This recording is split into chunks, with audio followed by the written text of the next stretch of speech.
Mon petit ami vient de sauver la vie d'un enfant. Tout cela s'est produit il y a quelques heures, mais mon cœur bat encore fort à cause de tout ce qui s'est passé. Moi, 28 ans, j'ai été témoin de mon petit ami, 30 ans, je l'appellerai Marc, sauver la vie d'un enfant qui était sur le point d'être percuté par un bus. Nous rentrions chez nous après un rendez-vous vers 19 heures.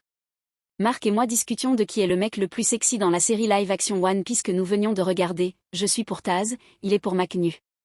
Devant nous se trouvait une famille. L'homme tenait une valise dans chaque main avec un énorme sac à dos, tandis que la femme, qui avait également un énorme sac à dos, poussait une poussette avec un bébé dedans. Ils avaient aussi 2 garçons qui marchaient et jouaient à côté d'eux, tous 2 âgés d'environ 10 ans ou moins. Cela n'a attiré mon attention que parce que j'ai tendance à parler de façon un peu grossière quand c'est juste Marc et moi qui discutons, et j'étais légèrement ivre, alors j'étais un peu bruyant. Puis Marc m'a dit de me calmer parce qu'il y avait des enfants autour qui pourraient entendre mon langage coloré, alors je l'ai fait, que Dieu le bénisse. Puis, tout à coup, nous avons entendu la femme devant nous crier « Tommy !» Je ne pouvais pas chasser sa voix de ma tête parce qu'elle était empreinte de pure terreur. Apparemment, ses 2 fils se poursuivaient et avaient décidé de traverser la rue en courant. L'un des garçons a réussi à traverser, mais l'autre a glissé au milieu de la route, alors il gisait face contre terre.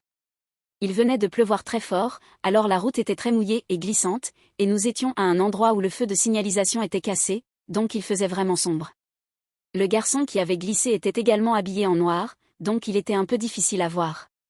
Le trottoir n'était pas vraiment bondé à ce moment-là, mais tout le monde s'est tourné vers la famille à cause du cri de la mère, puis nous avons tous vu un bus qui arrivait rapidement en tournant. Je pense que le conducteur a vu le garçon assez tard. Il klaxonnait fort, et il a essayé de freiner ou de manœuvrer parce que nous pouvions aussi entendre le bus glisser sur la route. Le garçon, qui était toujours allongé par terre, a naturellement gelé sur place.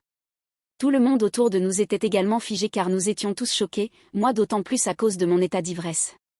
Le père du garçon a essayé de courir aussi vite qu'il le pouvait, mais il avait du mal à cause de tous les sacs qu'il portait. Puis, de nulle part, Marc s'est précipité au milieu de la route, a pris l'enfant dans ses bras, l'a soulevé, puis l'a traversé. Je n'ai pas pu traiter cela immédiatement à l'époque parce que tout cela s'est passé en environ 3 à 5 secondes au total. Le bus est ensuite passé à toute vitesse, manquant de peu le pied de Marc, mais ils ont tous 2 réussi à traverser en sécurité. Ensuite, il a trébuché sur le trottoir et a perdu l'équilibre lorsqu'il a relâché l'enfant. Il a eu quelques égratignures et échymoses aux bras et aux coudes à cause de cela. Un autre moment vif pour moi a été de voir 2 femmes plus âgées de l'autre côté de la rue se couvrir les yeux comme si elles allaient assister à quelque chose de terrible, mais elles ont ensuite aidé Marc à se relever. Elles ont ensuite vérifié les enfants avant que les parents ne se précipitent vers eux également. Quelques personnes ont applaudi, mais Marc se crispait et était un peu gêné de tout cela.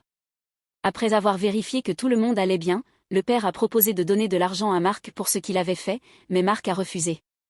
Il nous a ensuite simplement invités à dîner pour nous remercier, mais nous lui avons dit que nous venions de manger. Apparemment, la famille avait assisté à un mariage en dehors de la ville le week-end précédent et rentrait chez elle depuis l'arrêt de bus. Nous vivions tous dans des immeubles d'appartements à proximité, alors Marc et moi avons décidé de les accompagner chez eux pour nous assurer que les enfants allaient bien. Le garçon qui avait glissé semblait bien, mis à part son genou écorché et quelques égratignures sur les bras, mais les parents étaient toujours visiblement secoués par tout cela. Quand nous sommes rentrés chez nous, Marc tremblait aussi. J'ai soigné ses blessures, il a refusé d'aller à l'hôpital parce qu'il disait que c'était juste une égratignure, et nous avons continué notre débat sur One Piece. Ensuite, nous avons terminé une bouteille de vin et avons décidé de ne pas travailler le lendemain et de rester chez nous pour nous remettre de tous les événements qui s'étaient produits. Je n'aurais jamais pensé pouvoir admirer davantage cet homme magnifique, mais nous voilà. Donc voilà, je suppose que je sors maintenant avec un véritable super-héros de la vie réelle ?